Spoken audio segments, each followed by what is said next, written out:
Yes, I have a somewhat newer background. Notice the lower thirds. Yes, we're calling this a news thing with make you guys ants. Anyways, wasn't planning on doing this video, but there's not going to be a script here. I'm just going to be kind of just talking at you like I normally do, but less professional. I'm wearing my less professional Dragon Ball Z shirt.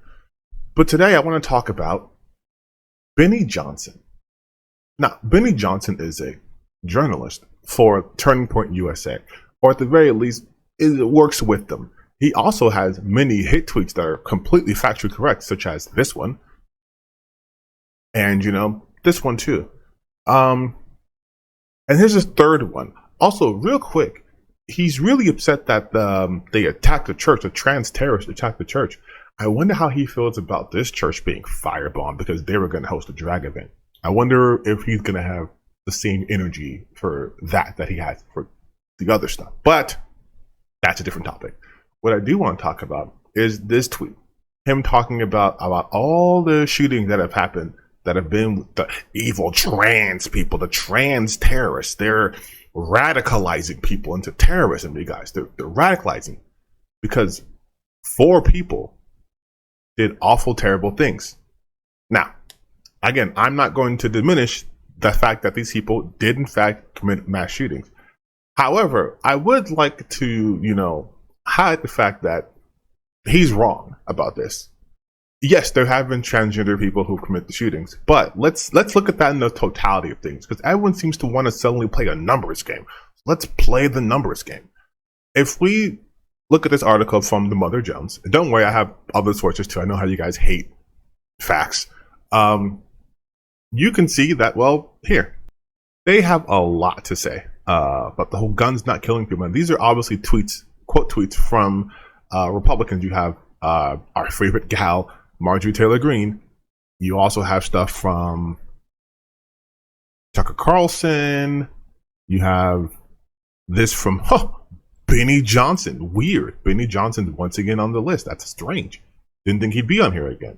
Just bad mouthing transgender people, right? But then if we keep reading the article, you'll notice that out of the 134 mass shootings tracked by Mother Jones since 1992, most of them, if not all, were carried by men, with no known history of identifying as trans or non-binary. 2 were carried out by women believed to be cisgender. 2 more were carried out by a man and a woman, also believed to be cisgender, working together. But some more numbers for you guys. The number of trans people who were killed in the United States in 2022, at least 38. The likelihood of experiencing physical violence as a trans person, 86.2 per 1,000 people versus 21.7 per 1,000 for cisgender. The percentage of mass shootings, as defined by Mother Jones' database, carried out by men believed to be cisgender, 95%. Again, you guys might be saying, but Mother Jones has, an agenda. So let's go to another article. Let's I don't know. Let's do The Guardian. The Guardian isn't even an American base. Let's see what The Guardian has to say. Oof. Ugh, and the yikes. It looks like it says, according to the Violence Project, TVP, men are responsible for carrying out more than 97% of all mass public shootings. TVP, a nonpartisan research group, tracks mass public shootings in the U.S. stretching back to 1966. Interesting little tidbit. Following this definition, there have been 190 such disasters in the past 57 years, and of those, 185 were carried by shooters who were assigned male at birth. Only 5, including Hale, were assigned female at birth. 2 committed the killing sprees alongside their male partners. Then it goes on to say men perpetuate over 90% of homicides worldwide. So just a lot of information here about just being men. But again, I know, bias, right? So let's go to Newsweek, who has Benny Johnson's article right here, or tweet right here. Very, very timely.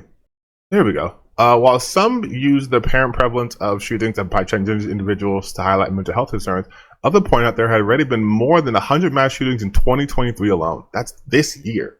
Therefore, the number of mass shootings perpetrated by transgender individuals amounted to a fraction of the total number in the U.S. over the past 5 years. According to figures from the Gun Violence Archive, there have been 131 mass shootings this year. There were 647 total 2022. In total, there have been over 2,000 mass shootings in the U.S. since 2018, with some having more than one perpetrator. But out of all those, 4 shooters out of 300 mass shooters since 2009 are transgender or non-binary. That's just 1.3% of all shooters. Anthony Zinkis, a lecturer in social work at Columbia University, wrote on Twitter, "We just proved our point. 99% of mass shooters in the United States are cisgender.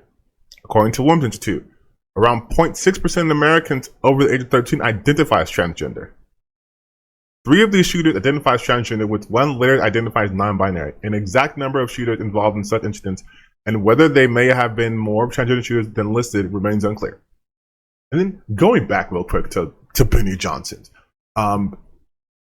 Again, wrong. Here is someone correcting him. None of them were activists, and the Colorado shooter only temporarily took the identity to avoid hate crime charges.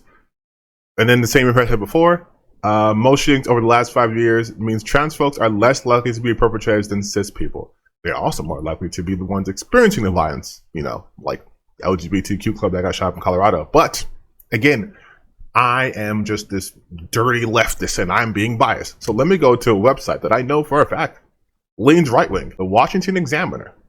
Now, the Washington Examiner, I've done it before. If you guys seen another video, maybe on the TikTok, me talking about the Washington Examiner, how they dramatically lean right. So there's an article they have on the website right now, published literally today. When a mass killer is transgender, liberal media suddenly looks away. Now, this article talks about what you think it talks about, talking about how the liberal media suddenly wants to, bury the fact this person is transgender. This is posted, again, March 28th, 2023, 4:10 p.m. by Quinn Hiller. Now, that name's important because they also, today, put out an article on the Nashville murders and transgenderism. Can't anyone wait for facts? So, even on the website, where they are ostensibly, right-leaning, they use kind of outdated terms for transgender people here, which are describing what's happening in the case. They then, in a different article posted, again, same person, today, mentions how conservative outlets, if anything, were worse. Completely ignoring their own frequent complaints about unfair group scapegoating by the left, they hyped the transgender aspect of the shooting far beyond what existing information warranted. Yesterday afternoon, all my various inboxes and social media feeds were full of conservative outlets, not just reporting in context the shooter was trans something, but making the trans aspect the headline focus. I'm generally a fan of the New York Post, but its cover today was the most egregious example. It blared out that transgender killer targets Christian school, and its subhead was "Manifesto leads to 6 dead, including 3 young kids." That hype makes it appear as if the killer's trans nature was essential to her motive, but we still don't know that. Nor do we know what was in this manifesto she left behind, nor do we know that she targeted the school specifically because it was Christian. It was the school she had attended 18 years earlier, but police also say it was one of 2 sites she targeted. She reportedly banned the other site because security there was too stringent. So you see how this is playing out, right? Even websites that are conservative leaning are like, actually, this is bad and wrong because her being trans isn't the focus here. And if that were to be the focus, then the previous information I showed you guys about how, statistically, they are way more likely to be victims of said shootings, and cisgender people overwhelmingly commit the most public shootings. And yet I don't see any anti-cis movement. I don't see any anti-cis rhetoric. I don't see us trying to police cis people or legislate them out of existence or anything like that. But when it comes to the potentially 4 transgender shooter in all shooting history, now suddenly it's this violent movement. Weird how that works.